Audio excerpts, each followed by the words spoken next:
in the Eastern traditions, God is more like consciousness, Mm. Satchitananda, being, consciousness, bliss.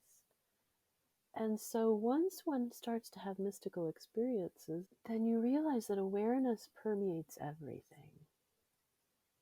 Awareness is fundamental, or consciousness is fundamental. And I realized, okay, if God is in everything and everything is in God, and if the vacuum field is in everything and everything is in the vacuum field, God, or calling God universal consciousness, is like the vacuum field. Both are omnipresent, both are omniscient, both can create something out of nothing, both are in everything and everything is in both. And the list of both ands just kept going on. I was like, wow.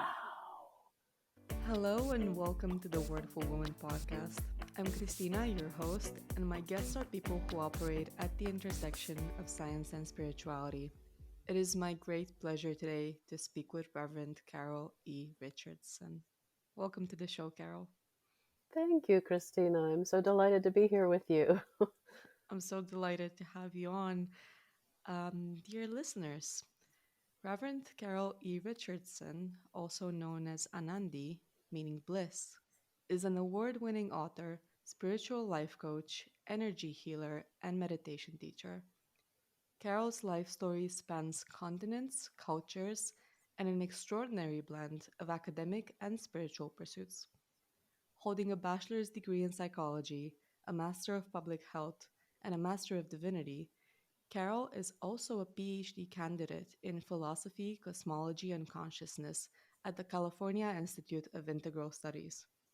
Her story is one of resilience, spiritual wisdom, and transformation, having rebuilt her life after the sudden passing of her husband when she was 28 years old, which included raising their two very young children into thriving adults.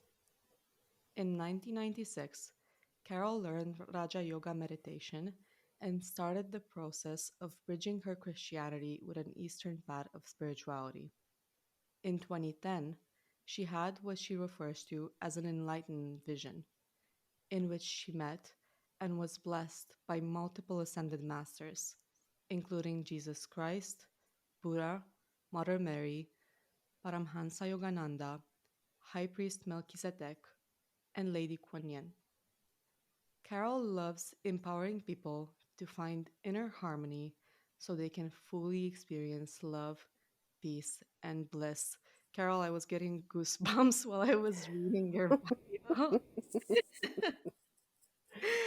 um, all right, I think we can kick this off by talking a little bit about your upbringing, which I find so fascinating because it was shaped by both scientific and religious worldview. How was that like for you? Well, thank you for asking. On some levels, it was confusing. And it was also more confusing because it happened in a multicultural setting. So I was born, probably surprisingly to anyone who sees me, on the equator in the Democratic Republic of the Congo, way back when it was the Belgian Congo. So I was literally born into colonial Africa, right back, right in the middle.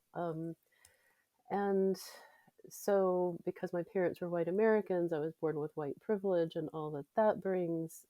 But my parents, and part of their white privilege was they had Ivy League graduate degrees. So they were very rational, very intellectual, very scientific. They didn't believe in miracles. Mm.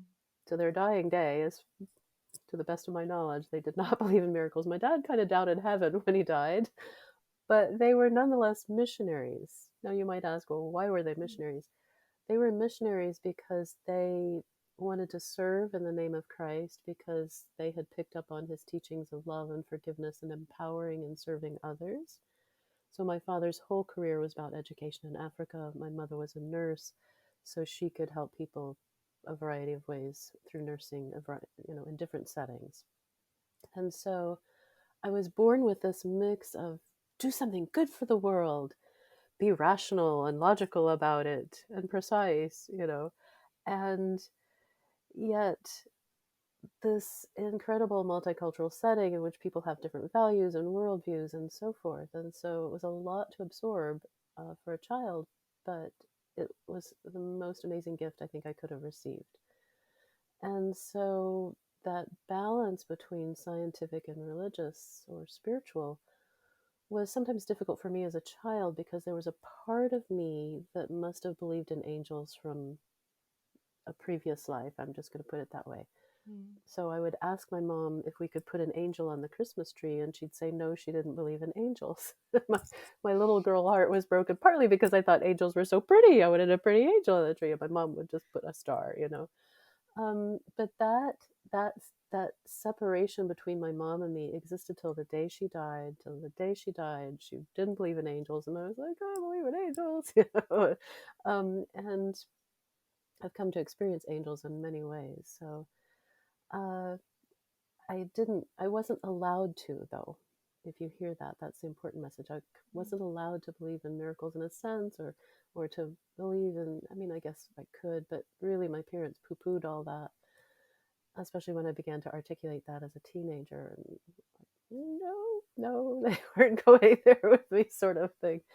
Um, and that was very difficult. So I went on to college, and my bachelor's in psychology is a BS in psychology, so very scientific. In the time period around Mm. 1980, when psychology was really very stimulus response, very Mm. very minimalistic, reductionistic. There was no room for the spiritual side of psychology at all. Nothing Jungian, for instance, or anything like that was encouraged. And so, and I didn't, when I first was taught about Carl Jung, for instance, and his depth psychology, it just sounded like nonsense to me. The collective unconscious, that can't be real. And now I'm like, yep, it's real. Um, but I stayed when I was young. I stayed with a that's more scientific mindset because that was what was accepted. I find it so interesting that despite the fact your parents were missionaries, they didn't believe in miracles. Your mother wouldn't let you have like the angels up the Christmas tree. So it's almost like this double paradox between religion and science, but also between, I guess, how their own framework around religion. Like, did you ever feel conflicted around all that? It sounds like a lot to balance, especially for a kid. Like, how did that manifest? Do you remember any specific instances? Um, no, because my mom, she she was so smart, and she had her Master of Science in nursing from Yale. So she was like God, if you go to Yale, you're like, you know, the most brilliant person around in the room or whatever. I don't know. Mm. That's the impression I got. So whatever she taught me, I believed. And fortunately, she taught me lots of important lessons about loving others, and my Mm. father did too. Um, but I would often sit and listen to my mom when she was cooking, and Mm. um, she would go on about things and serving others. They both just they taught me what I believe are some of the most important lessons in life: love, forgiveness, and serving others. Mm-hmm. But what what became this stuff didn't come to a head until a little bit in college, and I'm happy Mm-hmm. to share that experience with you Mm-hmm. of what. So, in I had developed knee issues when I was 18, 17, 18 in high school, and we were in Africa again at that point, and so nothing happened much, and went to college with knee issues, and then I tried medical stuff in America, and made it worse for a little while, the pain worse for a little while, and it's very embarrassing because I was using two crutches but walking Mm-hmm. the wrong. It was just all embarrassing because both my knees hurt, and it was just anyway. And I mean, you don't want to look odd in college and stuff, and so I gave up on God for a bit, and as a rational psychology major, and you could do that, and it was just fine. But interestingly, and again, this was late 1970s to 1981 that I was in college, and so kind of a little bit of holdover from the 60s experimental kind of stuff. And I had a psychology professor who taught us some forms of meditation, and that's really what opened some kind of portal, doorway, crack in the veil, whatever you want to call it, for me. Mm-hmm. Because one day we were actually meditating in, it wasn't exactly a classroom, it was like a lounge, but it was, back 70s style furniture, like naga hide and, vinyl kind of seating with chrome table legs and things like that. So it was just as material could be. But he taught us this method of focusing on an object and just completely focusing on that object. Mm-hmm. And I chose a chrome table leg. I mean, how unspiritual does that sound? I mean, I don't even think there are any plants alive in that room. It's just about as unnatural and unspiritual as you could imagine.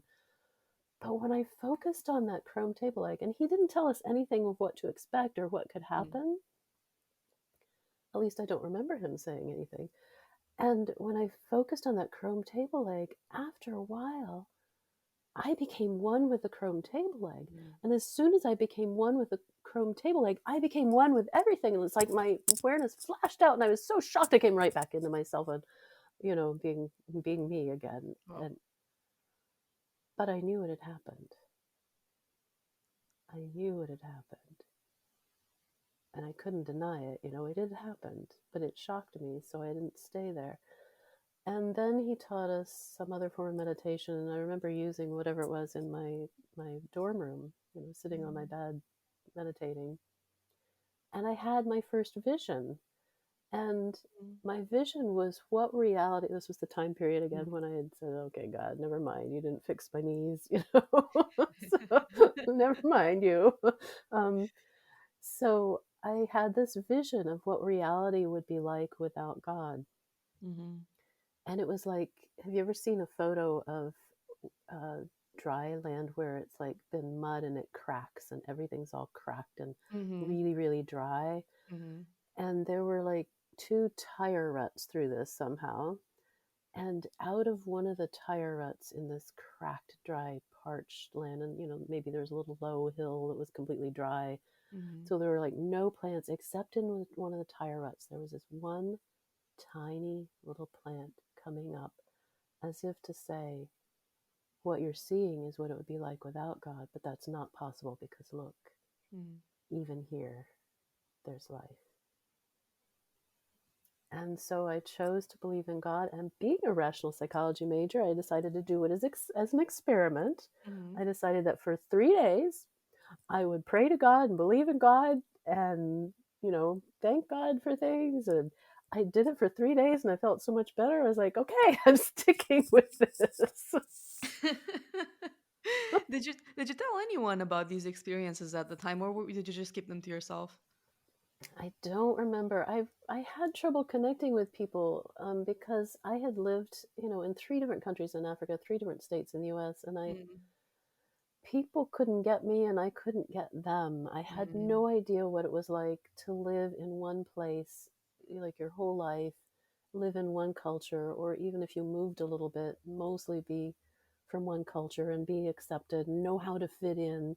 I mean, I had tried to fit into all these other cultures or settings, and I feel like I never figured it out. So, Mm-hmm. I still have to remind myself that most people experience living in one place, and that having that home community, that home acceptance, that knowing how to fit in, and that's so a very different mindset. And there's nothing wrong with that. It's just I haven't always known how to connect with it. Mm-hmm. And so I had trouble connecting with people. And then, really those days at TCU, you could be religious, but I didn't know many religious people, and especially not in psychology. So there were a few girls in the dorm, I would be friends with a little bit, but it was really hard for me because I felt odd. I mean, I was part African, Mm-hmm. and I've always felt part African on the inside. I can remember that all the way back to age 5, encountering American culture and feeling like I didn't like the materialism and the competitiveness of American culture from age Mm-hmm. 5 onwards. From age 5. Wow. Yeah. That's think that's very early to spot these things, or maybe kids do, and we just don't know. Maybe we should listen more to them. Well, I certainly couldn't say anything at age 5. I can tell you that. I had two situations at age 5 that the other one was, so one was a little girl in kindergarten. I was Mm, 5 or I may have turned 6. And we had rodeo day. This was in Texas because we would go back to mm, Texas every now and then because my mom's hometown was there and my grandparents were there. And we had rodeo day, so we were supposed to wear rodeo shirts, cowboy, cowgirl shirts. mm, And my parents had just stopped being missionaries, so they didn't have a lot of money at all. So my mom let me wear my brother's hand me down rodeo shirt. And it was brown plaid, and it did have the little pearly snaps on it, mm, but it was a boy's shirt, and so it wasn't pretty. It was nice, but it wasn't pretty. And mm. this little girl came along with this purple plaid cowgirl shirt with ruffles. And she said, "My shirt's more beautiful than your Oh no. shirt. Mine has ruffles," or whatever. And I was speechless. And I just remember thinking to myself, at least my mommy loves me enough to find a shirt for me to wear. That's a profound thought for a child in that position. Well done. That's amazing. And I couldn't believe that she was so materialistic that this was what she wanted to brag about. And then we went to my mom's home church, and lovely church, lovely people, they Mm, really are. And I was in this classroom for children and my age, and the adults were doing something, I'm sure, full of love, trying to teach about mission work. And not that I'm for converting other people to a religion. Please don't think that about me or my parents, for that matter. mm, But mission work in, I don't know, somewhere in Asia, China, Japan, something. mm, And so rather than serving us rice with chopsticks, they served us Rice Krispies with chopsticks, mm, which, of course, you're trying to reach children. So now as an adult, I understand. But as a child, do you know what my first thought was? mm. That's not culturally authentic. What's wrong with these adults that they don't know that that's not authentic, culturally speaking? I mean, I already had multicultural awareness at age 5 or 6, and I couldn't understand how they would do something so inauthentic. And it seemed very American to me that they would do that. And I was so disappointed. Why would I want to eat Rice Krispies with chopsticks? That's fantastic. So you seem to have had both this multicultural awareness as a child due to your upbringing. Your parents instilled all these strong, important moral values in you, so you had a good sense of what's right, what's wrong, what's authentic, what's not authentic. And it it seems like, when you got to university, which also happened to me, by the way, you got a little bit more skeptical about the whole God idea, so you distanced yourself a little bit. The mystical experiences came in.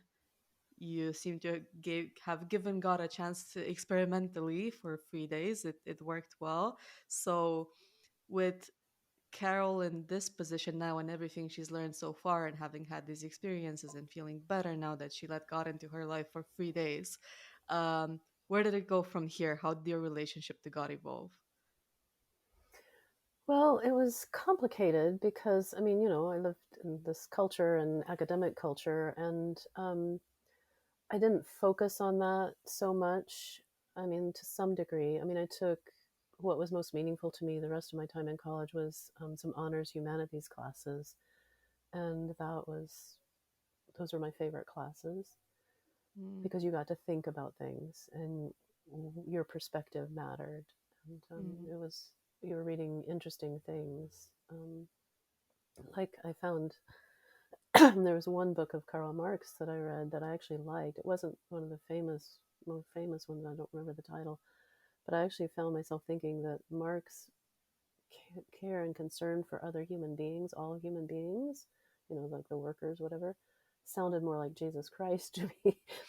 Not to say that communism is what I would recommend, because it's an imposition. It's controlled, and mm, there's no freedom in that either. So I'm not for communism. Don't hear that. mm, But I was that being able to think freely in an honors level class where, Mm, I'm saying this in an American setting, there are people, maybe people who freak out and go, "Oh, she's a communist," and I'd say, "No, mm, I believe social democracy is about the best any human group of human beings has done. Democratic socialism, I guess, is a term I probably mean, but um, you know, the point is caring about the people and having the freedom to look at what way of being human together enables us to care about every human being the best. mhm. That's what's most important to me. Was that the first time culturally after your move to the States when you you had a say and then were more exposed to ideas of maybe let's think about everyone else as well, not just myself and not just this materialistic way. Yeah, I mean, in the humanities class or the honors classes, my voice was, you know, accepted. Yeah, Mm-hmm. the, yeah, that was probably the only place I felt safe to Mm-hmm. express my views and affirmed or welcomed. Yeah, Mm-hmm. had to get to that level. So I was focused more on my parents when I was talking about my childhood, but there was a notable event, or three notable events that happened when I was 13. Mm-hmm. So when I was 13, we lived in Chevy Chase, Maryland, right outside of Washington, D.C. Mm-hmm. So a very well educated, privileged community. But we went to church. Mm-hmm. And one summer, that summer when I was 13, my parents, um, well, first of all, I went to church camp, summer camp for kids that was church related. And I acted in a little skit. And one of the camp counselors said, "Oh, you're so good at acting." And I had acted like somebody on drugs, and I knew nothing about being on drugs at age 13, and so I acted weird. But anyway, she said I was so good at acting, and I felt affirmed, and I've had so few compliments. I like to joke that my mom probably gave me two compliments when I was growing up, but I don't remember either one. My dad made sure I knew I was smart, and that was about it. You Mm-hmm. know, he may have given me one or two other compliments, but there's so few. So this woman affirming me, it was a church connection, and it was acting, and it just felt so good. And there was something about that church camp experience that felt spiritual and good too at the same time. So that good feeling all went together. Spirituality, feeling good about myself, acting, having fun. And then my parents took us on vacation to Jamaica for 3 weeks, 3 whole weeks. And it was, my sister had already, gone off. She'd grown up. And my brother and I were there. And so my parents let us invite these two teenage kids from our church who were brother and sister to come along one of the weeks we were there. Mm-hmm. And the girl was like a Jesus freak. I don't know if you know the term Jesus freak. But, Yep. we had the hippies in the 60s, Mm-hmm. right? Mm-hmm. And the Jesus freaks were the religious version of that. So she persuaded me that I needed to be born again and to be baptized. I'd already been baptized like a couple years before, a year or two before, and she persuaded me that I needed to be baptized here in the Caribbean or Caribbean, however you prefer to pronounce it.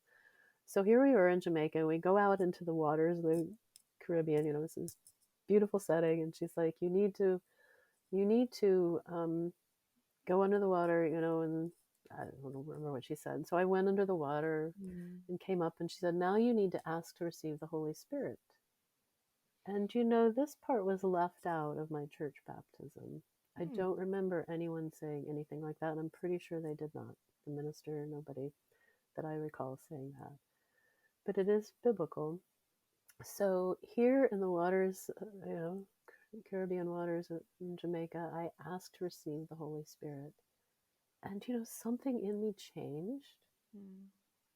because I remember then noticing my mom worried about a car showing up or something happening on time. And I remember just thinking, why is she worried about it? And I had never been like that. I mean, I remember we drove across the island in Jamaica from one side to the other to get where we were going to stay. I guess we landed in the airport at Kingston and then stayed on the other side of it. And I remember it was hot and cramped in the back of this little tiny car and going up through the mountains. And my brother was sitting next to me. And I remember being that grumpy teenager. I was such a grumpy, complaining, whiny 13-year-old. And Sounds then all normal. of a sudden, well, no, I think I was extreme. I assure you, I was extreme. Kind of normal, but extreme. Anyway, and then all of a sudden I was like, well, why is she worried? And I'm just all calm. Mm, And so I know something happened mm, when I said that prayer. And to me, that's the essential part, is to open up to divine spirit in whatever religious or spiritual or intellectual is almost there, but just to open up to the possibility of the divine in you and to long to receive that, to ask to receive that is a huge, important step in life. And even if what you're opening up to is love, that's perfect. So when I was 13, that was my significant spiritual summer. Another experience happened. Um, for some reason, my parents let me go on a trip with one of my dad's colleagues, this woman. I don't know why she invited me along, but I got to go with her from the Washington, D.C. area down to Raleigh, Durham, North Carolina, where Duke University is. And we did interesting things, which I don't need to go into all of that. But the most interesting thing that we did was we met a gentleman who looked like he was from India. Turns out he was raised in the Caribbean, or Caribbean if you prefer. But he dressed and looked like this gentleman mystic from India, and he described himself as a mystic, and he was being studied, I believe he said, by Duke University for his psychic abilities. mm, Now, I was 13 way back in 1972. So it would have been sort of the heyday of psychic research. Is mm, this real phenomenon, or is it not a real phenomenon? We just call it hogwash and shove it aside, that sort of thing. Um, and so it may have been Rhine Research Center that was studying him, because I did a few years ago verify and find out his last name from Rhine Research Center a few years ago. mm, So it's great. But anyway, I was 13. I'm with this woman who works with my dad, and we meet this gentleman mystic from India who's being studied for his psychic abilities by Duke University. So, wow, he's this amazing person, right? And my dad's colleague has a headache. And so this gentleman mystic places his hands on her head and cures her headache with his hands. mm, And then this amazing mystic who can cure headaches with his hands turned turns to the 13-year-old me and says, "You can cure animals with your hands." mm, I had no way to make sense of that. I mean, when I lived in Chevy Chase, Maryland, there was no yoga studio down the street. There was no Reiki practitioner somewhere in the vicinity. There was nobody I could talk to about this. I wrote it down in my 13-year-old diary, which is interesting because that's the only year I kept a diary. So I wrote down his name, Sean. That's how I was able to verify who he was with the Ryan Research Center, Sean Harabans. He's real, or was real. Um, and I wrote down that wording. He said I could cure animals with my hands. And the way I made sense of it, and this is really important, is I realized I tune into animals enough to see how they want to be petted, how it makes them feel good. So I loved them enough to tune into them and to intend their well being through the way I petted them. mm, And those are the three essences of healing: loving, tuning in, empathic knowing, and three, intending well being. mm. This is the magic that we need in the world today. Amazing. I realized I need to share the story of the miracle with my late dog. So I've experienced three verified miracles. Mm, Not that the people verifying them knew they were verifying a miracle, but anyway, medically, or in this case, veterinarily verified miracles. So when I talk about the magic of, tuning into the animal and loving and so forth, um, in Michigan, when I lived in Michigan, I got a dog when my children were growing up, and I had her for 14 years. mm, And after my children left home, she was older and she started having some health problems. And I put her on something for her hips because I do energy healing. But then being a border collie, she'd just run till Mm. she couldn't run anymore and it would hurt again. So I had her on meds, and um, unfortunately, I think the meds caused side effects. But one day, being in Michigan, we were walking in the snow and I saw blood in her urine, and this was February. And so I took her to the veterinarian. And at that point, I was a minister at a church, so Fridays were my day off. So I'm sure I took her on like a Friday or Saturday. And the veterinarian did a bladder ultrasound and saw a little crooked finger shaped mass in her bladder and said, Mm. "Well, let's put her on antibiotics and see if the blood clears up." And Mm. I thought to myself, but I did not say out loud, what's a what's an antibiotic going to do about the mass? But then I thought, well, that's non-invasive, so that's okay. So I took her home, put her on the antibiotics. The blood cleared up. There's snow on the ground long enough in Michigan that I could see, Mm. and so she was better. That was February. 10 months later, it's December. There's snow on the ground again. I see blood in her urine again, so I take her back to the vet, and she's had another birthday. So the vet does another bladder ultrasound, sees the same little crooked finger-shaped mass, and says, "Well, we need to do surgery immediately, but she's older now. So bring her back next week and we'll do a liver ultrasound to make sure Mm. she's healthy enough to do the surgery." And so scheduled her, I think that was probably a Friday again, scheduled her for the next Tuesday. And it turned out I couldn't go because I had some church meeting. So a church member very kindly offered to take her. But the Monday morning beforehand, I prayed for healing for myself before I went into work. And as I ended the healing for myself, I heard, "Now go give healing to Comet, my dog." Her name was Comet. So I went downstairs because she was older. She didn't follow me everywhere anymore. So she went down the stairs and lay down next to her on the floor and just stroked her abdomen, prayed for healing. And then I had the most perfect empty mind I remember having for Mm. healing. If you remember our talking about Mm. emptying is so important. So, empty mind, the only thought I remember having as I stroked her abdomen is, I hope the veterinarian rechecks the bladder ultrasound when she does the liver ultrasound.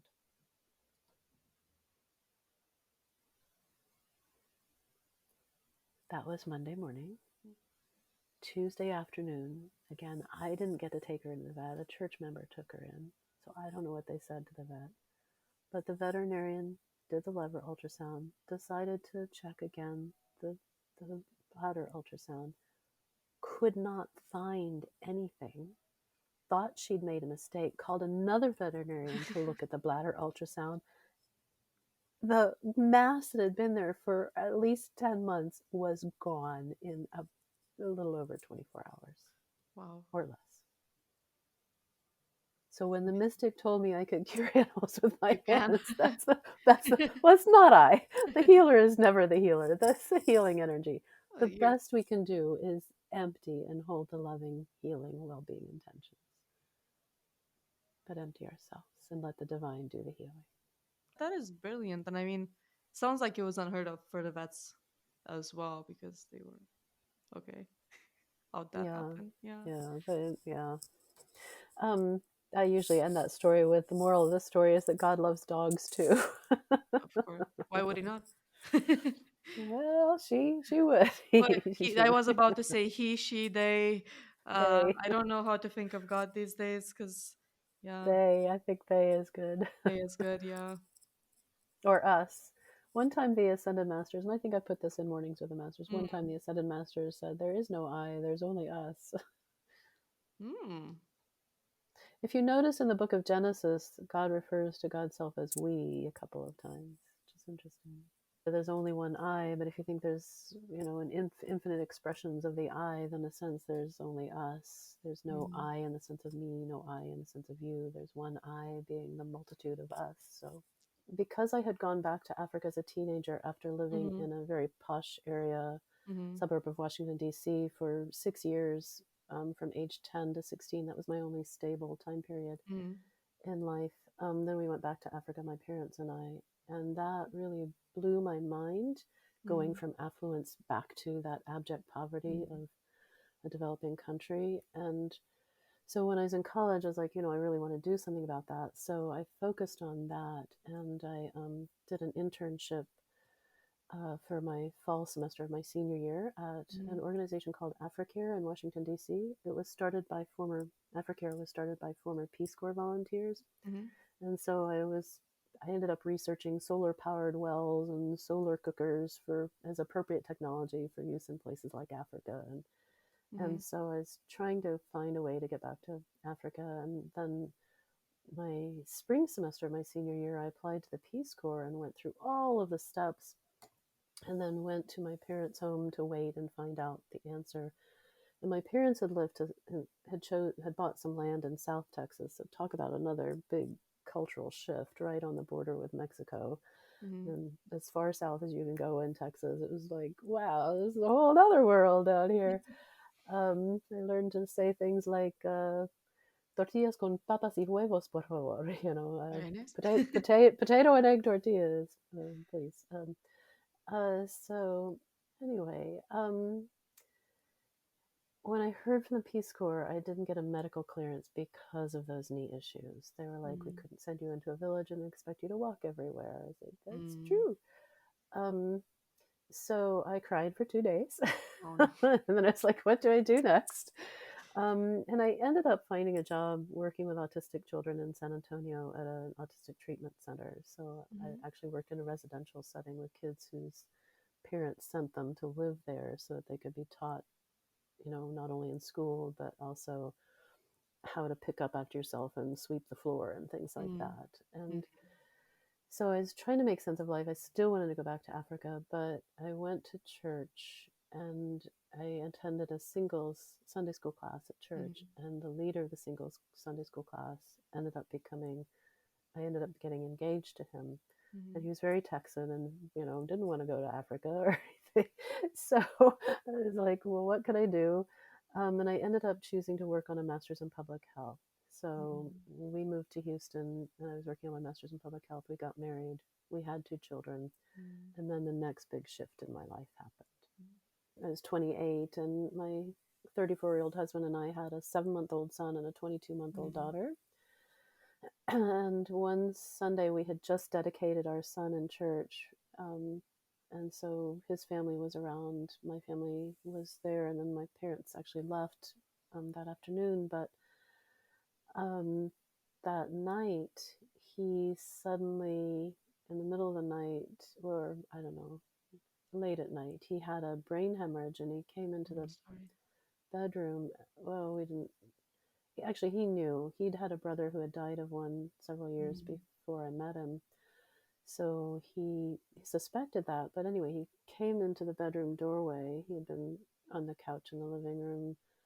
And I had gone to bed earlier because I knew I'd have to wake up. Our son was still, at 7 months, was still waking up at like 5 a.m. So I had gone to bed earlier than my husband. Mm-hmm. Um, anyway, and it's, anyway, he came to the door of the bedroom and said, all of a sudden, I have a terrible headache. Mm-hmm. Call an ambulance. I think I'm having an aneurysm. And I sat up in bed and put on my glasses and thought, headache? Why do you need an ambulance for a headache? And then he said it again. All of a sudden, I have a terrible headache. I think I'm having a cerebral aneurysm, and my right leg is numb. And the psychology major in me went, right leg is numb. That's serious. Okay, call an ambulance.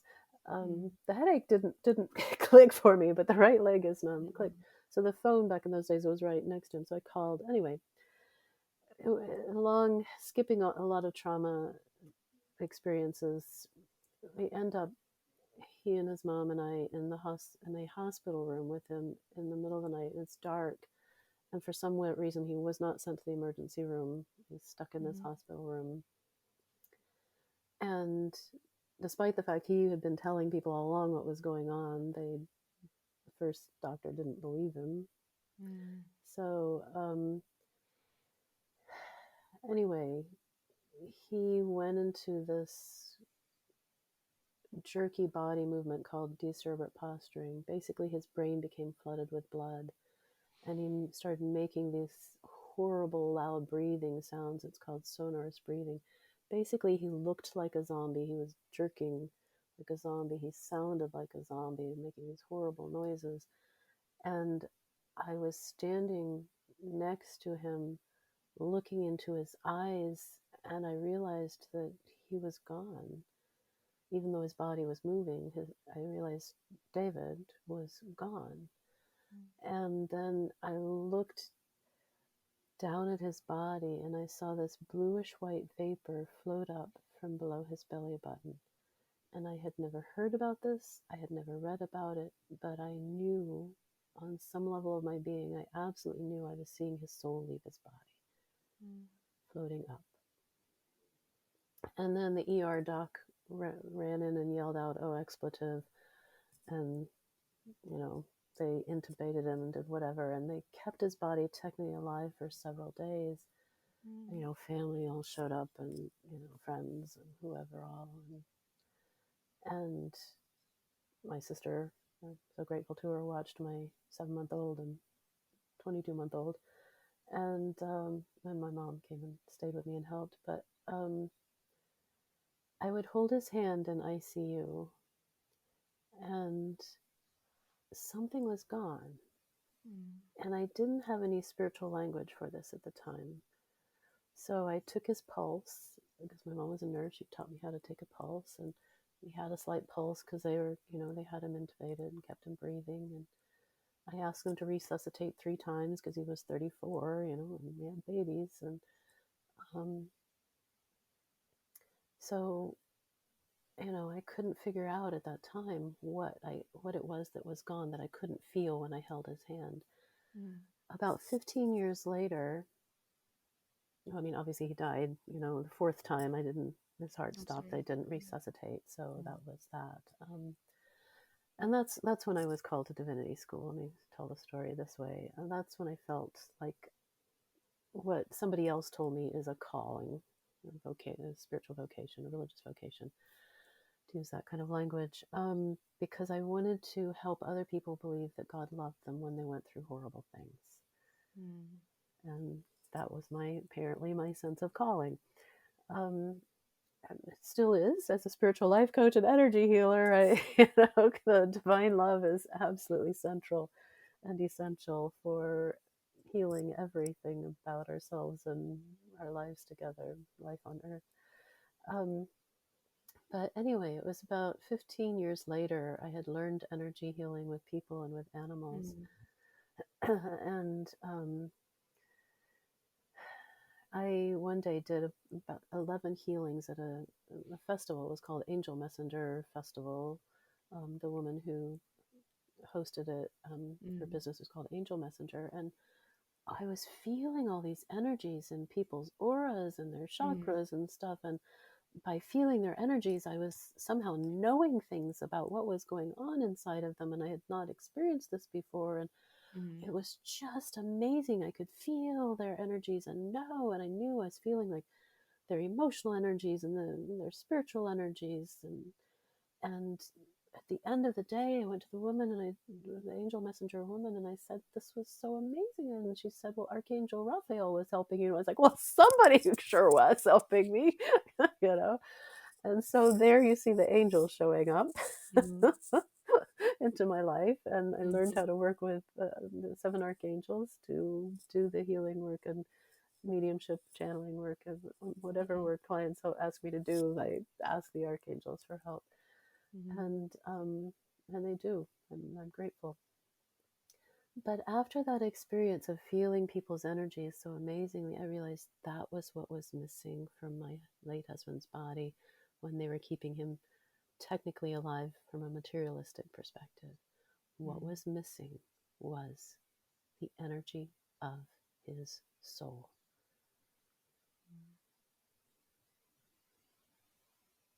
Thank you for sharing that, Carol.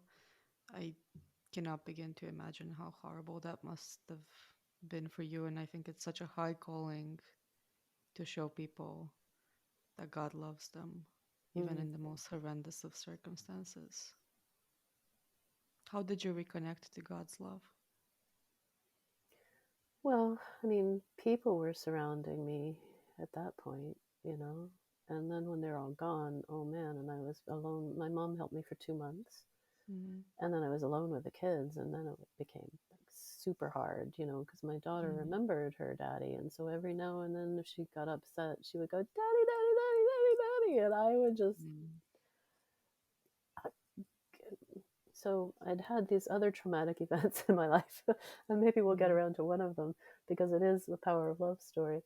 Um, it was very hard for me, and I'm not going to say I was good at it because I I realized last year finally that when a person has experienced trauma, and I truly hope and pray this helps somebody listening to this message mm, today, that when a person who's experienced trauma feels stressed, the trauma button can get pushed. And when the trauma button gets pushed by stress, one a traumatized person like myself, just until we heal it, we just completely feel that level of emotional trauma again. Even if the stress is hard, and somebody else might say, but you can manage it. If you're in trauma, it goes beyond manageability emotionally, and the energy of our body is also in trauma at that point. And so then what used to happen to me was I would feel the trauma on all levels. You know, my body would feel mm. traumatized, my emotions would feel traumatized. It's healed a lot, so I feel much less these days, very like little manageable bits. And I know how to recognize it. Was following Eastern spirituality a consequence of this, of looking for healing the trauma, or did you have a different reason for integrating it into your Christian faith? You know, life is our teacher. In my book, Mornings with the Masters, I wrote that we treat life like a substitute teacher. Like, you're not teaching me Mm, anything. You don't have anything to teach me. You're not my mm, teacher. You know, especially from a Western mindset, a modern mindset, a materialistic mindset, a scientific mindset. Unless we realize that life is our teacher, we're going to miss out on so much. And it's in the trauma, in the hard times, in the challenges of life, that's when life is trying to help us learn something new and to open up to the love that will help us do so. But life taught me. It wasn't that I was trying to heal myself. I didn't mm, know anything about that paradigm. I didn't know the possibility of emotional healing that mm, way. mm, Um, and I don't think psychology, I mean, I saw therapists sometimes. It, it wasn't healing. mm, It sometimes, well, there are a couple therapists I would feel better, you know, after talking with them, but and some I wouldn't feel better after talking with them. But um, there were two I'd feel better after talking with them, but it didn't heal me. It didn't initiate this process mm, of inner healing. mm, The Eastern spiritual path initiated that. mm, Okay, but I wasn't seeking it for that reason. I was um, after my late husband died, I received a full scholarship to Vanderbilt Divinity School. So in that mm, following year after he died, I completed my master's in public health by the grace of God and significant assistance of two other people who helped me with practical things. mm, And then 24 or 48 hours after I got my degree technically officially approved by the registrar, I think it was 24 hours later, she gave me a hug. And 24 hours later, I was moving to Nashville, Tennessee from mm, Houston, Texas, to with my two little kids to work on a Master of Divinity degree. And it was an amazing experience. The first semester, I basically collapsed and had to drop down to one class because it was just mm, mm, too much change, and being a single mom and pulling up the mm, trauma again. And an attorney in Houston had convinced me that I needed to pursue a lawsuit against the hospitals and doctors that, you know, made some mistakes with my late husband mm, when he died. And so I was doing that, and I began to have my first intuitive experiences beyond those two little meditative experiences in colleges or in college or experiences during meditation in college. And like the day that we went to what is it called, mediation, um, Mhm. I had to go down to Houston with my kids, and my mom met us, so she would stay with the kids while I went to mediation. But that morning, I remember I was getting dressed, and I just remember when I was, getting dressed and in front of the mirror, I remember a number came into my head. It wasn't a very big number, but 8 hours later or whatever, at the end of mediation, that was the amount that Mm. was settled on. It was the exact amount. And I found that so freaky. I was like, how did that happen? Mm. Religious, a place like Vanderbilt Divinity School isn't designed to help you with that kind of experience. It's very academic. In those days, you didn't need to believe in a miracle because there's, freedom of speech and belief and all that stuff. It applied at that school, and Mm. so, but it was a really cool experience. Also, my late husband had come to me in a dream and had confessed something to Mm. me, and that was really, really hard, but it was a very real experience, and that Mm. surprised me. That was also a freaky experience. Mm. And then I love writing, and um, with those honors classes in college, I had enjoyed the writing process. But at Vanderbilt Divinity School, I was given such permission just to write, and I fell in love with writing. I fell in love with science and theology, Mm. combining the two. And when I would write, I would feel so inspired. Back in those days, I thought of it as the Holy Spirit, you know, Mm. helping me to know what to write or have the idea, the Holy Spirit helping me get ideas, feel inspired. But there was one time when I was walking through the Vanderbilt Divinity School library, and I all of a sudden knew there was a book on a shelf that I Mm. needed. And this was a brand new experience. I've had it happen once since then in a bookstore. But looked along this shelf, and I found this book called Women's Ways of Knowing. Mhm. There's this group of women researchers who studied how women's ways of knowing is different than men's ways of knowing. And, that was like from back in the 70s or 80s or something. So back in Mm. the more patriarchal days when women were just shut down and had to literally just spend most of their time being props for men, and not have their own independent thoughts and stuff like that, which still unfortunately happens for some women in the world. But um, it was just fascinating because in there I found this way of knowing called connected knower. Mm.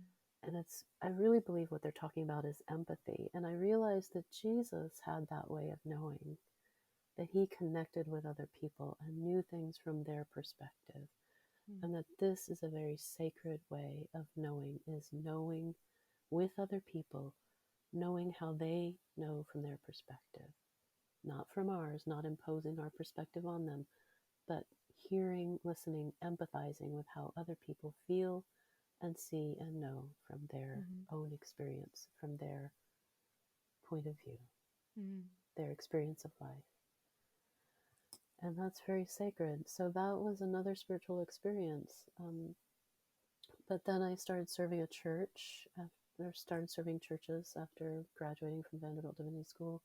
I was expected to go on for a PhD, but I didn't get much money out of the lawsuit or whatever. It wasn't like, oh, okay, now you can go do that and raise your kids Mm. and be, have the financial support. So I chose to serve churches and raise my kids that way. And when I was serving as associate minister at a church in Michigan, one of the church members came to me, this woman, and she said, I just took this healing course from these people who came over from a center in England. And she said, they're teaching a meditation class next week and you have to take it. Mm. Okay. I was a young widow, single mom. My kids were like in third grade and fifth grade at that point. How is this going to happen? Ministers work more than 40 hours a week, and work Mm. evenings and so forth. And the class was evenings all the next week. The divine enabled it to be. Some church folks watched my kids. The senior minister allowed me, he was actually younger than me, but the senior minister in position allowed me to skip church meetings that week. And for 5 nights in a row, I got to study Raja Yoga meditation taught by folks who came over from a spiritual center in England. And what had prepared me for that was that summer I had been dating a man who started introducing interesting ideas to me. He Mm. introduced me to the book The Holographic Universe, which I didn't have time to read. Richard Bach's Illusions, which he told me about. Again, I didn't have time to read this stuff. I was super busy.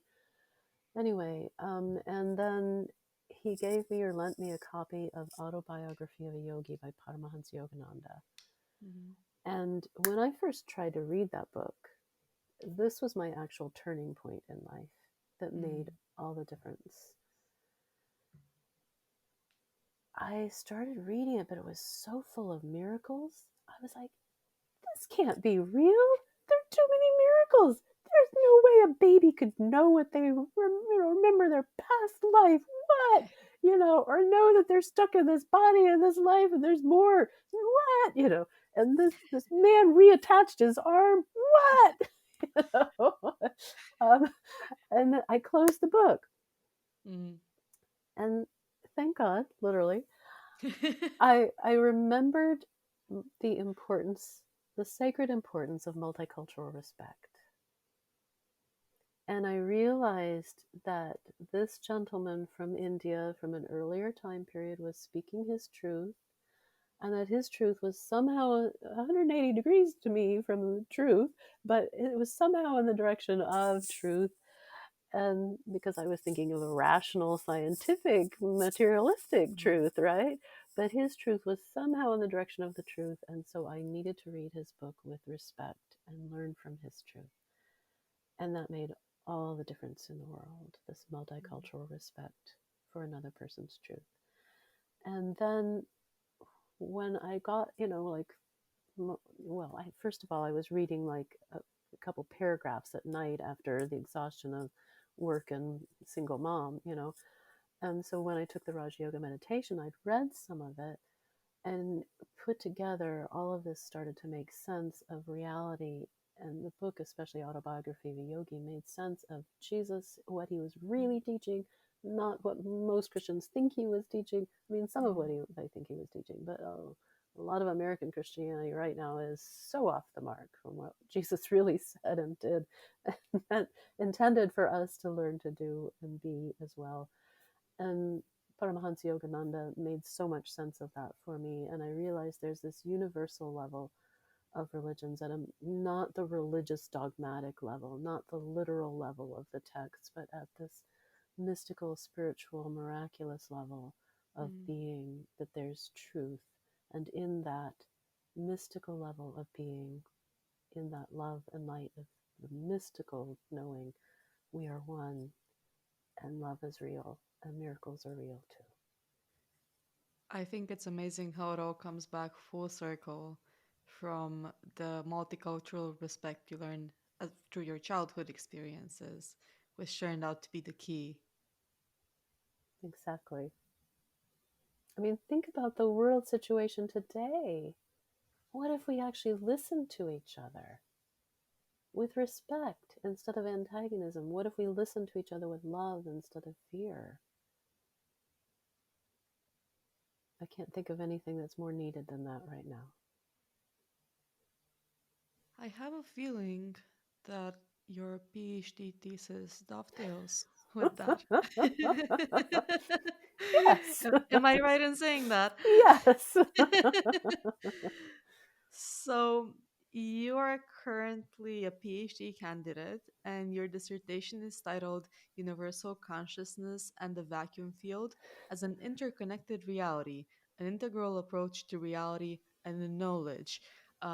Carol, in layperson's terms, what does the title mean? um, well, okay, so several generations of kids in school have been taught that if you think about an atom, there's more space, between the nucleus and the electrons flying around. Do you Mm-hmm. remember being taught that there's all that space in the atom Mm-hmm. and there's not a whole lot Yeah. of matter stuff? And that there's space. There's space between the molecules, even in us. There's Mm-hmm. not that much actually hard matter. There's more space than mass in Mm-hmm. our bodies. Well, it turns out that what we had, they're changing how they're teaching this now, I'm going to say. But what that space that we think of, that emptiness, I'm going to use what is now a technical term in my dissertation, no dash thing dash ness, no thingness. Like there's Mm-hmm. maybe some energy, but there's not a thing that you can point to and grab onto and say, I got it. Mm-hmm. Um, there's that spaciousness or no thingness in everything. That turns out to be the vacuum field or the 0 point field. And the 0 point field is, if you think of outer space, it's easier to think, but it's if you think about outer space and there may be a few particles flowing through, okay, well, if you take a patch of outer space, let's say, Mm-hmm. in that are the quantum fields, like the electromagnetic fields, so electrons and things in the related to those. I'm not doing a very good job. I apologize to any quantum physicists or hardcore scientists listening to me on that. But anyway, the quantum fields permeate space. Well, and the particles are excitations in the fields, and the quantum waves are flowing through all of the fields. But all of that is in what's called the vacuum field or the 0 point field. Because if you shield out even the electromagnetic field, there was a test done that's called the Casimir effect, and put two metal Mm-hmm. plates together. When you remove everything else, the metal plates will get sucked together. That's the Casimir effect. And so there's a vacuum. But interestingly, if you remove all that stuff out, even at zero temperature, absolute zero temperature in the vacuum field, there's still energy. Mm-hmm. There's not supposed to be, but that's called 0 point energy. So the vacuum field is also called the quantum vacuum or the 0 point energy field. So, if have you ever heard of the matter and antimatter particle pairs coming into existence and then annihilating each other? Tell us a little bit more about that. So, again, it's easy to think about it out in space, but the vacuum field is everywhere. But so in the vacuum field, apparently part of this energy that gets measured at even zero temperature are particle pairs that come into and out of existence. So it's Mm-hmm. a particle and antiparticle, or matter and antimatter, that come into creation together, annihilate each other, give off two photons, and collapse back into the no thingness of the Mm-hmm. vacuum field. Now, my son has a PhD in particle physics. So I was asking him about all this stuff. He said, well, the photons also collapse back into the field. Okay, but I like to think of them as little quantum fireworks and visualize little quantum fireworks are happening everywhere. Um, and he said, when I asked him, where is the vacuum field? He pointed. We were on, video call, and he said, it's in you, Mom. I was like, huh. So what occurred to me is, there are a lot of different terms for God. Mm-hmm. So in the Christian tradition, God is considered omnipresent. So like the Holy Spirit is everywhere, Mm-hmm. right? And the God or the Holy Spirit is, so that's called omnipresence. Mm-hmm. And God or the Holy Spirit is called omniscient or knows everything. Well, it occurred to me that if the vacuum field is everywhere and everything is in the vacuum field, that's like God. Because if God is everywhere, then God is in everything and everything is in God. There's even a biblical text. It's Acts chapter 17. Trying to remember the verse, maybe 6. Anyway, Acts chapter 17. God in whom we live and move and have our being. That is the Mm-hmm. most maternal vision of God, because when do we ever live and move and have our being in anybody else? In the womb. Mm-hmm. So, in a sense, all of this cosmos is the cosmic womb, the divine mother womb. But that's what the vacuum field is like. And Mm-hmm. systems theorist Ervin Laszlo even uses that term, the womb, in one of his writings. I think it's in Science in the Akashic Field. The vacuum field is like this womb of the metaverse, I think is how he puts it, Mm-hmm. because everything comes into and out of existence in the quantum vacuum, or the 0 point energy field. And then I realized, okay, if God is in everything and everything is in God, and if the vacuum field is in everything and everything is in the vacuum field, God, or calling God universal consciousness, is like the vacuum field. They're like kind of, wait.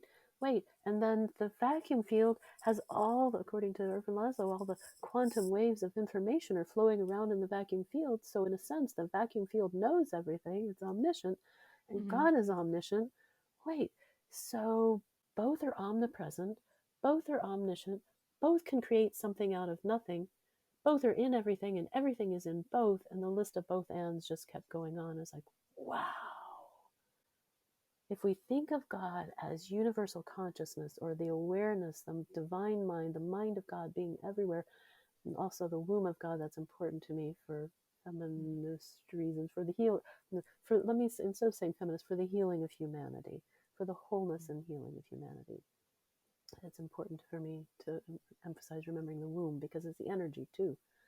The vacuum field has the energy, gives rise to the energy that scientists don't yet really know how to explain. And from my readings, and I read so many things that Google pops up as options, to read on my Google app on my phone.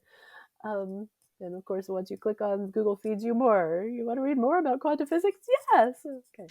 Whether I understand it or not, yes. I want to read more about it. So, in the Eastern traditions, God is more like consciousness, Mm-hmm. Satchitananda, being, consciousness, bliss.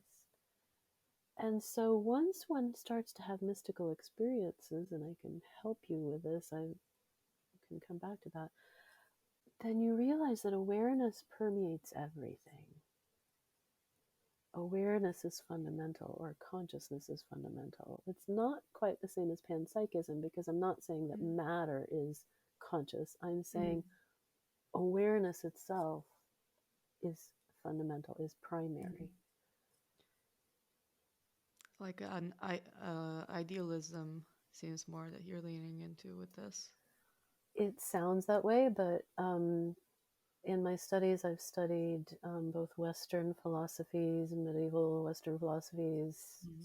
Jungian, Steiner, and Eastern stuff, integral yoga psychology for a while, some Eastern sacred texts and Western sacred texts, and a class on Taoism and a class on Hindu Tantrism. And Hindu Tantrism is where I find myself resonating the most. Not with the sex stuff, you guys. Okay, if you went there with the Western mind and thought, hey, tantric sex, yeah. I No, think that's what that's, most of us were exposed to in terms of cultural yeah, awareness of it. Yeah. no, that's not what I'm talking about. If you're gonna have sex, yes, please be tantric about it, because that honors the woman as sacred and divine, and privileges her as equal or more than equal. So, yes, if you're going to make love with anyone, please be tantric about it, and honoring the divine lovingly and the other person, and seeking the divine. That would be, because that's the huge part of it, is seeking Mm-hmm. oneness with the divine through it. But no, the tantric spiritual, or Hindu tantrism, as I learned it in this beautiful class. I want to honor Jim Ryan, the professor, Dr. Jim Ryan.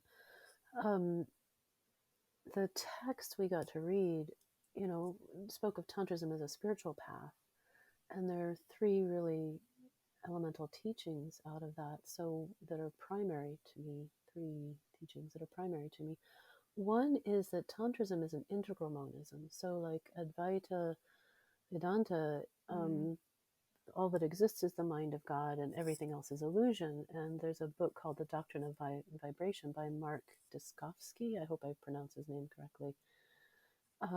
In which he quotes Kashmir Shaivists as saying that that's dualistic, to say something's real and something's illusion. You've just created a duality. And so this world is the dualistic collision, and there's where, so there's no integration of the mind of God. In Hindu Tantrism, there's the world is real because the divine is present.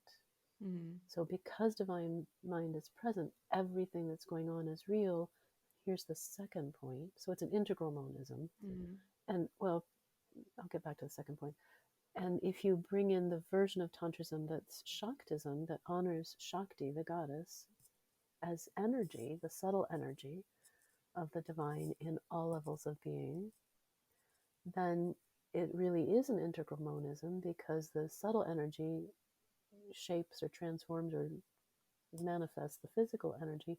So all of it becomes real, because the divine is here as awareness, and the divine is here as energy as well. Mm. Which raises the question, well, if God is everywhere, how does evil come about? So please help me come back to that question, because That'll be very interesting. it's Have an that important question question. personally as well, yeah. So the second really cool point of Hindu Tantrism is that because the divine is in everything as awareness and as energy, anything that's happening to us and everyone and everything in our lives is potentially a portal through to the divine. No Mm. matter how negative, this is one of the cool things about Tantrism. Like on purpose go into the negative things so that they will become a portal through to the divine. And I have to confess, it's just the other day that I remembered, as hard as this working on this dissertation feels, it, because it's hard, is the perfect portal through to the divine. Hear that, PhD students? Well, if you're doing it as a spiritual path, it is. Yes. Amen to that. Thank you for that. Yeah. So, right. So we find our higher self in the process, because we've got to find our higher self to do the very best of academic work as well as anything in life. Um, so the third point of Hindu Tantrism is that the way I experienced it, these are my words, not something I literally read, but the way I experienced the divine human relationship in Hindu Tantrism is that, it's not that God's out there. Eastern religion doesn't, or Hindu traditions don't do that. God is no longer out there. God is in us. God is everywhere. Again, Mm. like the vacuum field. Um, and it's not like some, spiritual, new agey, new thought, whatever people will go around and say, well, we're gods. You're a god and I'm a goddess or whatever. It's not Mm. that either. The way I view it through tantric eyes is that you are God being you. You're not you. You're not God. You are God being you. And Mm. when we get ready to let go of being me, me, me, me, me, Carol or Christina or your name, when we're ready to let go of that, and empty ourselves of choosing to be that person, then we can just be empty of the me, me, me, me, and be the divine being us. And that's the truest gift to the world. So, while working on the PhD, I realized that the reason I didn't have a rational reason to come work on a PhD at age 60. I moved all the way from the East Coast of America to the West Coast of America to work on this PhD, leaving behind my daughter who was mad at me because she just had a baby. And you're like, you're moving Mm. across. And she was like, you're moving across the coast. And I just had a baby at first. And that was really hard. I didn't want to leave for the baby. I mean, this is my first grandchild for whom I got to be there with their birth. It's hard. Um, Anyway, not at her birth, but when she came Congratulations home. on your grandchild. I have four now. Thank you. No grandchild? Children. Yeah, thank you. Yeah, I got to see them all over the holidays. It was wonderful. Oh, what a treat. I'm blessed. So anyway, so I moved just by inspiration to work on this PhD. And while I was working on it, I realized, well, the reason I need to do this PhD is that I've had these amazing experiences while doing energy healings, but even, and I described that a little bit earlier, but even more so doing distant healings. I mean, we're talking not just across the room, we're talking a different state, halfway across the US, all the Mm. way to different countries and around the world, I mean, from Maryland to South Korea, isn't that kind of like on the opposite sides of the world? And from Maryland to Sweden. And the woman on the other end of that was like, "You know me better than I know myself." And she spoke a foreign language, and her daughter would translate for us. So, how is this possible? You know? Um, anyway, just uh, the universe. Once I started doing distance healings, the universe became this amazing place that Mm. rational materialistic science cannot even begin to explain, no matter how much quantum physics you understand, Mhm. no matter how much neuroscience you understand, without this experience of the universe at a distance. And it's yeah, it may sound like just telepathy, but it's more so. It's miracles, it's knowing, it's experiencing the universe itself as this incredible wonder, loving wonder that can only leave you in awe.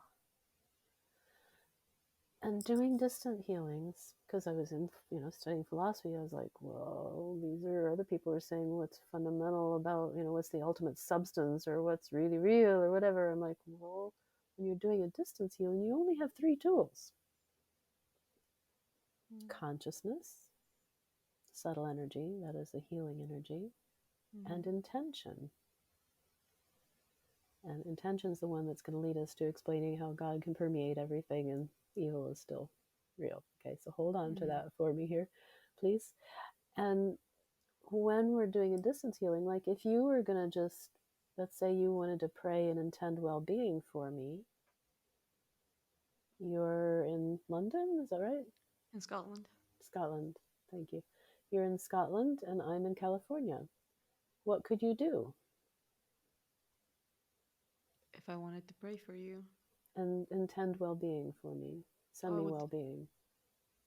like, personally, I would think about you first of Mm-hmm, all. And yeah, I would decide on what exactly I want to wish for you. Do I wish health? Do I wish love? Have the intention as you've highlighted. And I would perhaps go in prayer. Um, yeah, so I might either just say it to myself. I usually do it silently, or sometimes I like writing it down just because I feel it immerses me in it. If that makes sense, it keeps me more mm-hmm, focused. So I mm-hmm, guess that helps with the intention part. mm-hmm. So yeah, am I Well, missing anything? and the concentration, if it keeps you more focused, it keeps you more Yeah. concentrated. So that, again, like the thinking, is consciousness, Mm. right? And would you do this while you were feeling really upset about something, really with really negative energy, or would you calm yourself down and get to a place of feeling love and feeling good energy and then do it? Well, now that I know better, I would probably calm myself down, but it depends. If you asked me a few years ago, I don't think I would have thought it makes much of a difference. Hmm. uh, but yes, I would with my understanding now, I would seek to be in a more connected. Well, I think of it as feeling the presence of God more, because I don't see it as connected to God. That's what I've learned from my spiritual teachers. God's always there, like you were also pointing out. It's just that maybe I'm not aware of it sometimes, so I try to Exactly. increase awareness of that. Yes. So, what you just talked about were three things: consciousness, intention, and then when I got you to think about would you do it if you're upset or calm, Mm. the energy. Okay. Those would be your three tools for sending loving prayers my way for my well being. So what about the energy? Because you're also doing research on subtle energy, and you have recently conducted a survey that yeah, the results brought up some interesting insights. You want to chat a bit on that? Sure. I was encouraged by my professors to go ahead and post online a survey. So I put it out as much as I could for a while, and I have 111 responses, and it has four basic questions that I've been either telling people, about ideas that I've been talking people to people about, or asking these questions for over 10 years now, Mm. to help people understand that you already know that subtle energy is real. We just haven't called it subtle energy. And you may or may not want to start calling it subtle energy, but most people know it's real. And I now have research to prove that most people know it's real. So the first question is, have you ever been to a ball game or sporting event or a musical concert in a large stadium or auditorium and you could feel the excitement in the air? In my survey, 96.2% of people checked yes. There Mm. were at least one no and some maybes.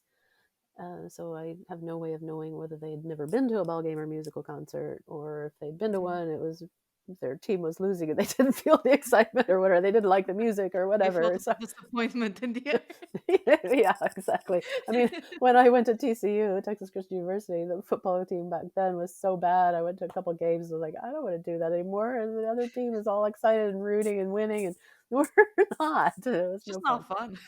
It wasn't even fun to hear the cheers for the other teams from my college dorm room window. No. It was that bad when I went to college. They got a lot better after that, fortunately. But um, anyway, so most people have felt the excitement in the air in some setting. You can't ask anybody Mm. too young because they may not have had that life experience unless you ask them maybe about a birthday party or go Mm. to the zoo or you know Mm.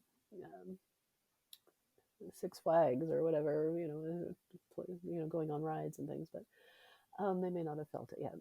So the second question is, have you ever been in a room full of people Mm. who were talking with each other, maybe in a meeting or a family discussion, and all of a sudden the people started to get into conflict, and the conflict got so bad that you could feel the tension in the air? Mm. We even have the old saying in English, the tension in the air was so thick you could cut it with a knife. Mm. Again, 96.4% of people said yes. And then the third question is, have you ever been physically close to another person who either got so angry or became so anxious that you could feel the anger or the anxiety coming off of them and it felt uncomfortable? Mm. So 90% of people out of 111 people said yes to that one. And then the fourth question is, have you ever been physically close to someone and you could feel the love for them from them and you could feel the love between the two of you? And 92.8% said yes. I feel very sad for the two people who said no. I would love for them to feel love. Um, but apparently they have not yet, or they were one of the six maybes, because some people would check more than maybe plus one of the other answers. I hope they were at least a maybe, you know, and feeling love. Maybe they weren't sure whether they were feeling it or thinking it, because that was also something that showed up in your survey, right? Yes, some people did struggle between, am I thinking this? Am I reading body language? Is this a material energy? Is this a spirit, a subtle energy? Some people did give answers that um, described their experiences that showed that people had to think about it. Yes, indeed, that's true. So hopefully everyone felt love. So Uh, hopefully. Well, interestingly, one of the people who chose no then went on to describe, because I offered for people to describe their self and worldview, mm. they described themselves as a wedding officiant. And at weddings, they said Mm. sometimes the love would just be palpable in the air, and Oh. sometimes it wasn't.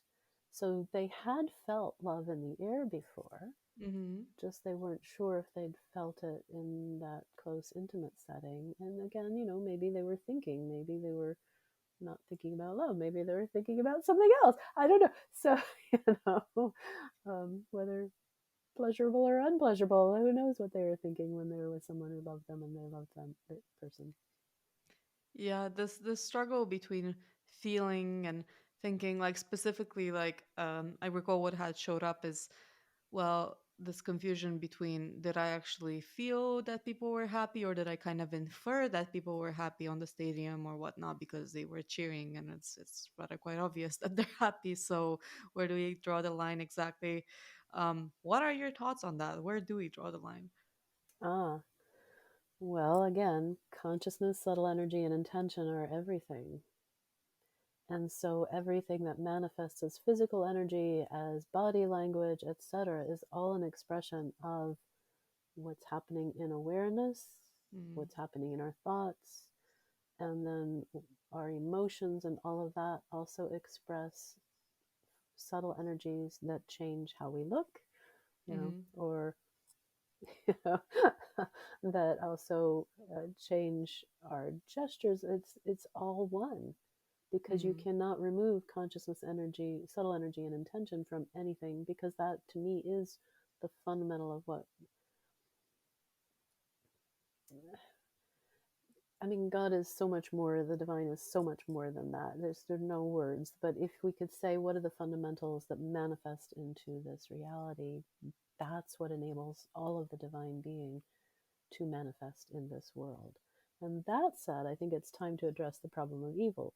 mm, So, if people have struggled with this for many generations, but if the divine is in everything and everyone, then there's only one self, really, and that is the divine self. And the divine self clearly has free will, because, I mean, if you're God, you got free will, right? So I've been telling people for decades that free will is the bottom line of the universe. Now that I've been studying philosophy, I get to sit around and think about these things and read about these things and so forth and write about these things. So what became clear to me, especially with Hindu Tantrism, is that one self, expressed in all of reality, has the free will. So when you and I experience ourselves as a separate being and forget that we're one with the divine self, then until we become aware of it, and there are tools and tricks for becoming aware of it that the universe has been teaching me lately, and I love it, and I'm grateful, and I need to use them more often. But until we remember that we're one with the divine self, we're choosing our own intentions. That number three, mm, right? Because we mm, have free will, we get to choose our intentions, what we want to do, right? mm, So we're doing it from a place of separation. And when we feel separate, when we feel like we're a separate being, separate from the divine, separate from each other, we tend to go into fear, because this is not our natural state of being. Our natural state of being is loving oneness. Loving oneness is all is well. Those are also words that can describe that ultimate state of being, which is the mm, divine bliss. It's beyond all the worries and fears. Whether you call it loving oneness, all is well, or bliss, it's beyond separation, beyond fear. It's not separate, so there is no fear. mm, There is no separate intention, but we have the free will to make our choices, our intentions. So our intentions can either separate us from the divine or mm, reconnect us with the divine. So when we're choosing intentions that are not divine intentions, like I hate someone and I want to hurt them, I'm canceling those thoughts. mm. Um, I don't really mean them. I've had those thoughts past, Haven't we all? yeah, probably. Um, but when we have those thoughts, that's an intention to hold that thought unless we cancel it. And that's our free will. We can have that in our consciousness. We can have that in our mind. We can think, oh, that person's a terrible person. We have the free will. But that is not how God is going to describe someone. When I do healings, and I went to Unity of Walnut Creek last night, where they have a night where healers can show up and do free healings for people. And the universe had told me to start showing up and doing free healings at churches. So it Mm, was the only church I knew that would let me do that. So they don't consider themselves a church, but they're a beautiful spiritual community. Um, and so I went last night, and I said, when we go around and introduce ourselves, and, what are we here for? Are we for a healer? What are we offering? And I said, one of the things that happens when I do healing is I get a God's eye view of how beautiful you are. it's so amazing to me when I'm doing healing. I get to see the inner beauty of people like never before. Why? Because God is helping, the divine is helping me see how amazing you are. Mm. It's incredible. And then usually have to let the person know. If they're there for healing, they usually need to know how amazing and wonderful and beautiful they are. And then I get to share with them from a God's eye view how amazing and wonderful and beautiful they are, how important they are to the world. I love that. That is But fantastic.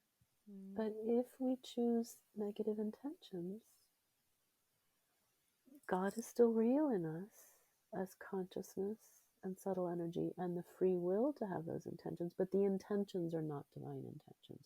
And so the choices and actions may not be divine choices and actions.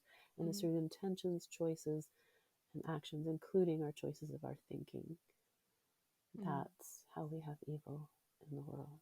It's from a place of fear, it's from a place of separation. And separation is illusion, Mm-hmm. and fear is the only infidel. You know, in Islam, they say fight against the infidel. Well, I don't care what religion or scientific worldview you are, there's only one infidel for all of us, and that is fear, because fear is the opposite of love. God is Mm-hmm. love, and fear is the only thing that's not faithful to love. So fear is the only thing that is unfaithful to the divine. So then, if evil stems from making decisions based on fear instead of love, so it's God's will but with limited information and fake information for that matter coming from fear. That's kind of how I'm processing it. I really don't feel that it's true that God would ever intend evil. So I guess this is where the struggle comes from. It's like, okay, the free will comes from God. Like, I'm just vocalizing this because I feel there it might be something that other listeners might be struggling with as well. It's not God's will, it's the God's ability to have God's free will ability to Mm-hmm. intend. So you're Mm-hmm. still manifesting a power of God, if you will, to intend, but we are, sorry, I don't mean to aim it at anybody Mm-hmm. else, at all of us. If we're intending out of fear and sense of separation, Mm-hmm. then we still are exercising one of God's power, which is the power to intend. Mm-hmm. So the power of God is there, but unfortunately it's been warped Yeah. by fear and separation. And we still have the free will because that's part of the nature of God, but we've warped it into Mm-hmm. hurtfulness and destruction and Mm-hmm. more fear and more separation. And none of those are the divine intention. This is gonna sound really funny, but sometimes think, okay, God expresses through everything.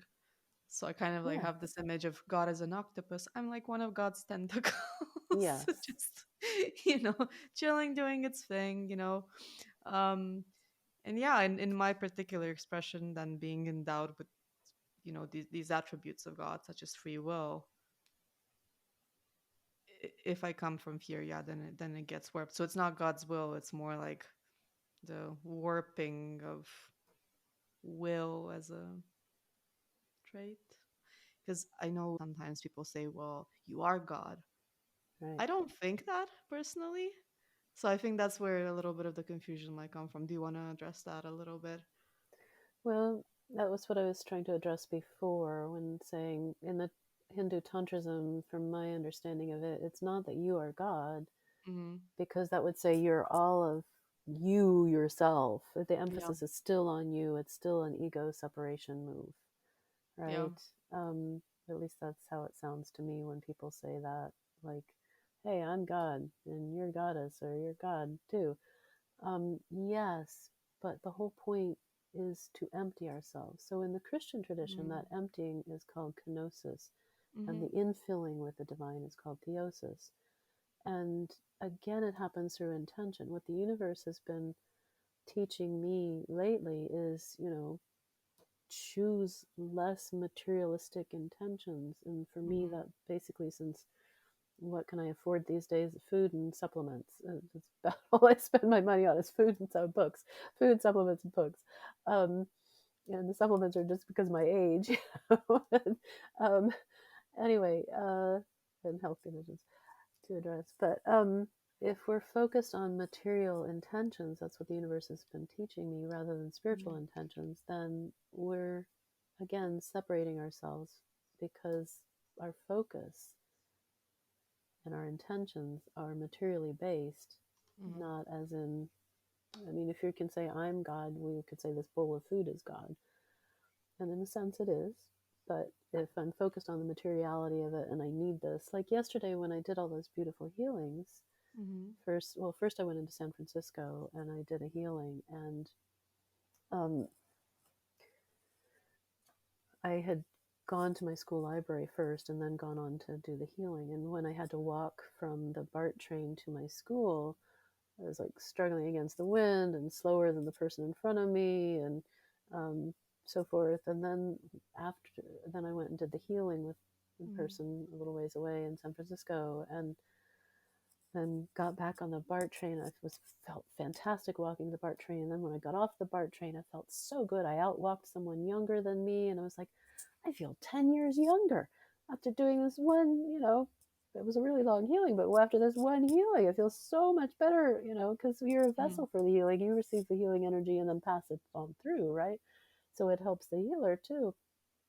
And so the healing energy is just so amazing. That to me is the reality of the divine, is healing the sense of separation, healing the fear, the loving intentions that, and when we're experiencing that, we know we're one.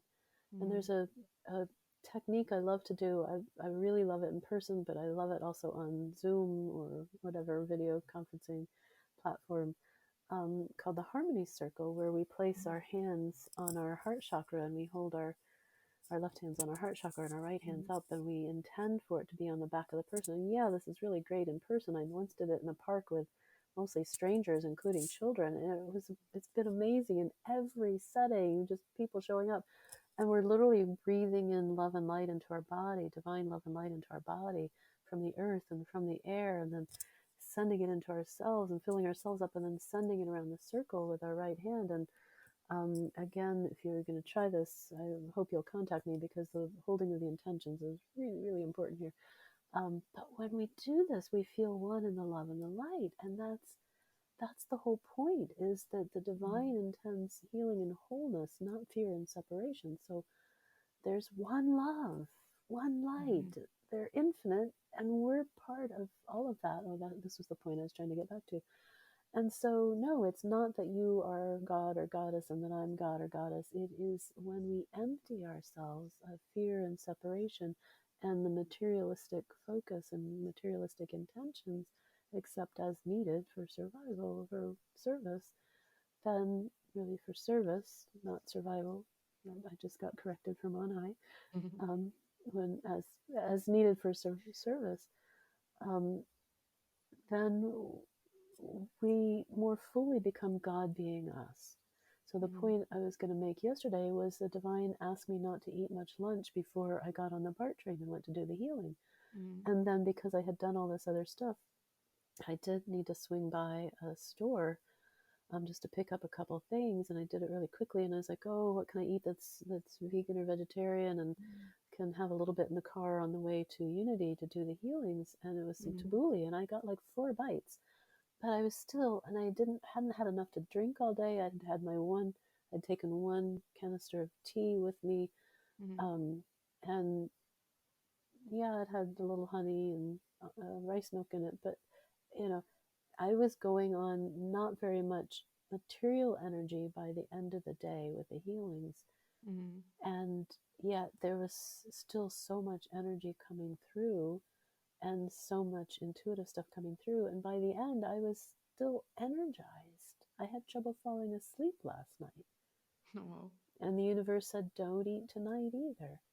Mm-hmm. So I didn't, I might have had a couple bites of tabbouleh, but other than that, I didn't really go, I'm hungry, I want some protein, let me eat, which Mm-hmm. would be my usual pattern. Why? Because when we're in the oneness, reality is a whole nother experience, and it's far more beautiful than we can imagine until we've experienced it. I hope you get to experience it. Thank you. Carol, what is your biggest wish for the future of humanity? Well, in one word, love for everyone and for all life on Earth so that we save life on the planet. But there's a reading from Truth and Illusion that I'd like us to share, if we could, please. Page 51. Would you be okay with you reading the first part and then recording me reading that last paragraph?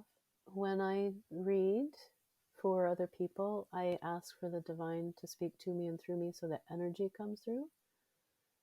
So I want to just see what the divine will bring through energetically for people if I read that. Yeah, of course. I'll just read it out loud. So this is page 51 from Truth and Illusion.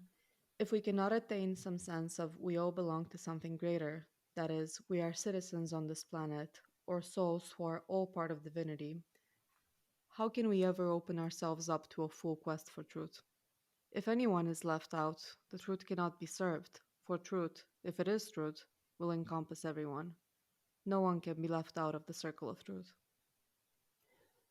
Therefore, in the quest for truth, civility is called for in the sense of respecting others as equals, and in the sense of respecting that everyone equally belongs together in this shared experience of truth, and also in the sense that all of us need to cooperate to find a larger truth that engenders peace and well being for all of us. If we cannot engender civility, cooperation, peace, and well being for all, then we cannot find a truth worth finding. That's my answer for what would I wish for humanity. That's fantastic. Carol and I were actually chatting about truth the other day as well. And in the moment, Carol had the inspiration to record our discussion, which I think was a very good thing because we had captured that and we will introduce it quickly into the podcast now. Basically, what I had asked her was if she could offer listeners a prayer for truth. And that's just the question that spontaneously came up while preparing for this episode. So here's what she had to say. So, the issue of prayer is a really important one. And a lot of people may think they know how to pray. A lot of people may think they don't know how to pray. And a lot of people think they know what prayer is for. So often we think we're asking for something, and that's okay. Prayer, however, is a relationship. It's connecting with higher power, the consciousness that pervades the universe, God, however you want to think of it. And so, because it's a relationship, the first important step is to establish that relationship at the beginning of the prayer. For instance, I once served a church that had a couple of atheists, and I asked for prayer at the beginning of a meeting, and one of the atheists who was leading it started praying without addressing it to anyone. Well, that's not a relationship. That's just like throwing lovely sentiments out into the air. So that's not connecting with source per se, by whatever name. I've also had so many experiences with clients. I know that when we ask for guidance from like ascended masters, other beings can show up if we don't have really pure vibrational energies and pure intentions and pure focus and that intention of pure relationship. And I'm going to use that word pure a lot because it matters, and I'm going to give you an example in just a moment. For instance, one of my clients got caught up with ascended master posers, is what came to me intuitively when she was describing how this one really took over her mind, took over her body, took over her life. And it was presenting itself like a god with a small g, living in some astral sense related to this earth, right? Basically interfering with human beings. So when we pray, we need to have a sense of with whom do we want to connect? Do we want to connect with the loving power of the universe that is the source of the universe? Do we want to connect with some random power that can make our whatever come true? Well, that can happen in voodoo or witchcraft or prayer for that matter.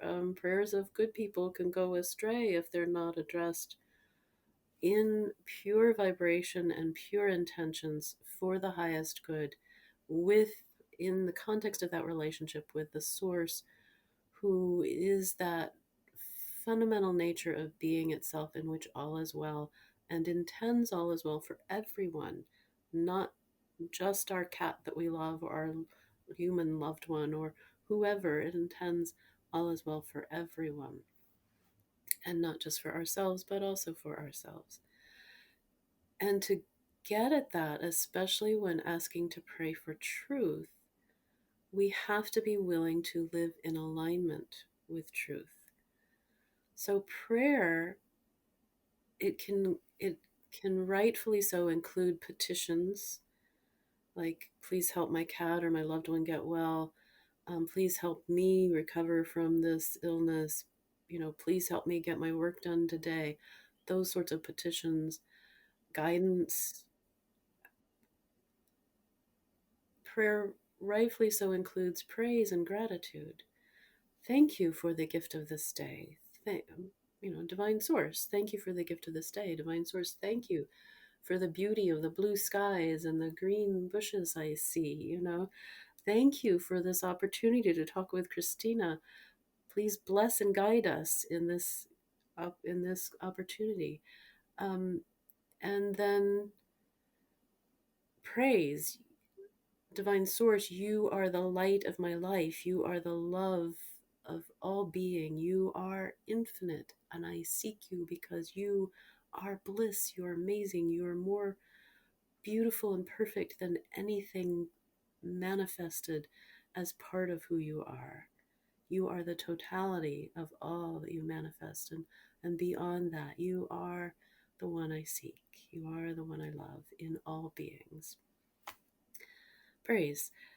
But more importantly than all of that, it came to me back when I was still serving churches as a minister. It came to me that prayer, properly understood, is asking the divine to help us align, to be more in alignment. So, infinite light, infinite love, infinite being is one of my ways of addressing Source, the divine.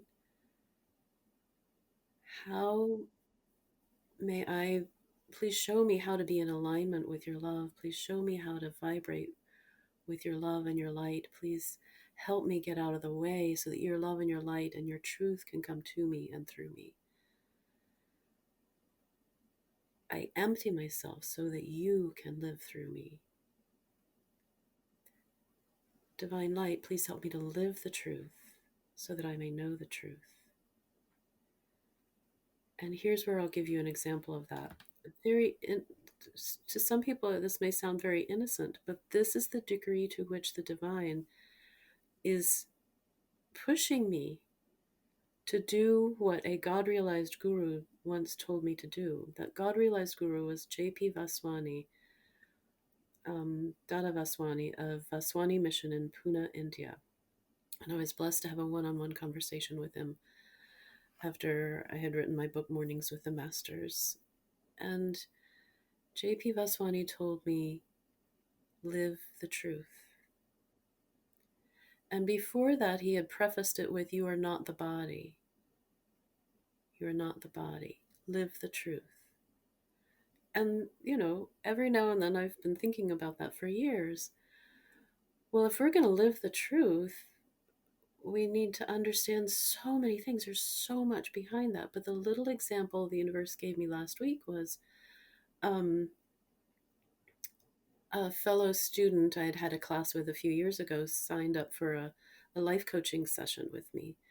And it took over an hour. So at my normal rates, it'd be over $100.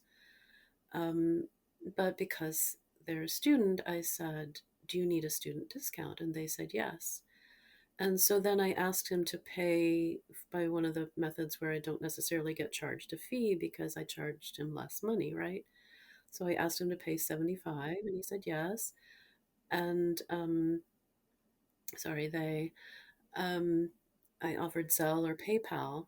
Now on Zelle, there's never a fee.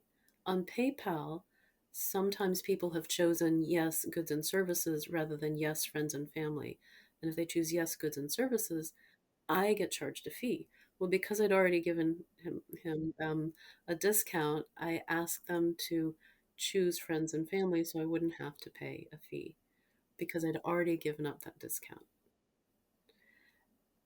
And the day after that, when I did my morning meditation, the universe was like, do you see how you asked him to do something that was not the truth?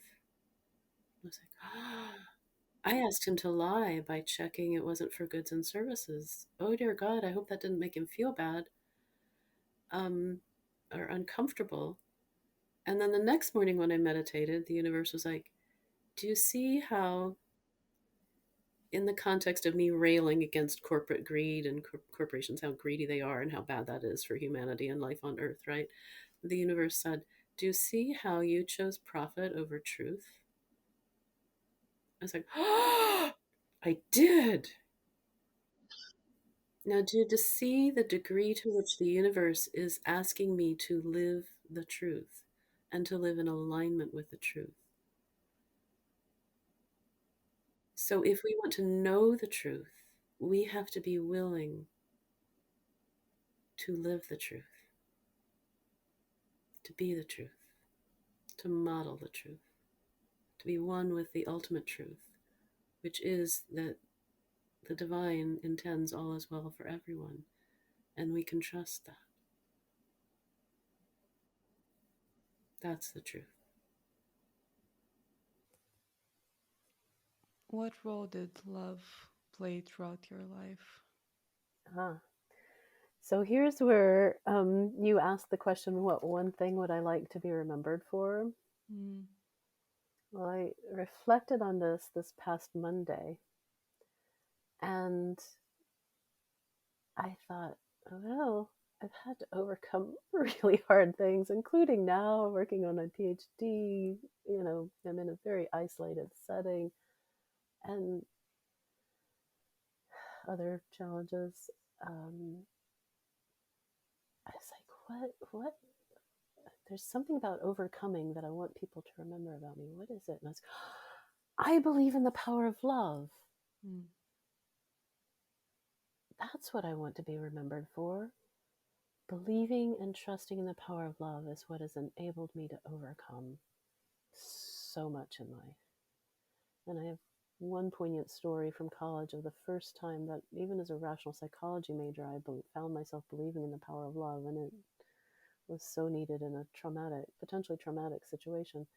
Um, and I can share that story if you like, but even just Monday, remembering that made a huge shift in my life. Just deciding I'm going to keep affirming I believe in the power of love. And my week has just been this fantastic week so far, and here we are. Amazing. Amazing. I'm not surprised. I highly recommend this approach, believing in the power of love. It was I had a few pages left of your book, and things happened throughout the week, so I still had to read them. I literally finished your book, Truth and Illusion, today because I still had these few pages. And I towards the end, because for listeners, basically Carol is explaining how the energies in each chakra manifest, and she goes from the bottom chakras to the upper chakras, and the values that they express in both feminine and masculine ways get more and more elevated, let's say. So towards the end, you're talking a little bit more about love, a little bit more about compassion, and I just felt this joy. There's just this joy in my chest. There's just joy. And I remember I finished it. Aww. I had a nap because I didn't get a lot of sleep the night before. And I think, I don't know, it just felt fantastic. And I was like, this is amazing. It's like, and Aww. I did notice these experiences as in the last years, as I delved more into, let's say, my spiritual life. It's just like these spontaneous moments of joy. I was like, oh, Cool. yeah, it's closer to God. Anyway, so yeah, I I'm glad you had a great, loving week, and it just reminded me of how you sparked that in my week as well. So thank you. You're welcome. Yeah, and I got to do some energy healings yesterday, and it was just, oh, I love doing energy healing. It's like being in heaven and while you're on earth. It's amazing. Carol, lastly, where can our listeners find you in your work? Thank you for asking. So my website is highestharmony.guru. So highest harmony and then .guru. And the reason for guru is that the universe popped it up as an option, and I had never seen that for a like .com Hmm. version before. And I was like, well, that's perfect because the divine is in everyone. And so when we tune into the divine within ourselves, we find our own inner guru. And that's what I love to help people do, is to help you find your inner guru, get in touch with that, and bring, because a guru is someone who brings the divine light to manifest that light into the world so that people can experience and feel and see and be the true divine themselves. My Instagram is at Rev Caroler, REVCAROLER, and also my blog. Hmm. Um, I love seeing what part of the world people are reading my blog from. So my blog is selfrealizationtherapy.wordpress.com. And I also would like to take the chance to show you Carol's books. So this is Truth and Illusion, from which we've had the reading just earlier.